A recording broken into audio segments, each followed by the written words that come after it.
বকুলতলার বুইজবাটি গ্রামে ফের বিক্ষোভ। রাস্তায় কাঠের গুঁড়ি ফেলে প্রতিবাদ চলছে। আগুন জ্বালিয়ে বিক্ষোভ দেখাচ্ছেন স্থানীয়রা। প্রতিবাদী খুনে গ্রেফতার মাত্র 2।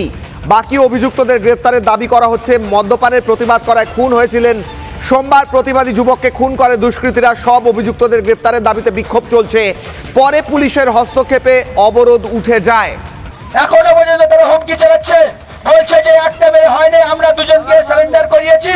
তারা গিয়ে বিরিয়ানি খাচ্ছে, জামাই জন্য আছে থানার মধ্যে, কোনো অসুবিধা নেই, আমরাও দুটো মেরে যাব। তাহলে আমরা কি মরতে আছি?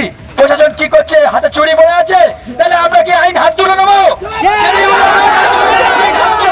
খুন হলো, মদ খাবে, এখানে মোস্তানি করবে, সেটা বিপরীত করতে গেলে তার উপর টর্চারিং হবে।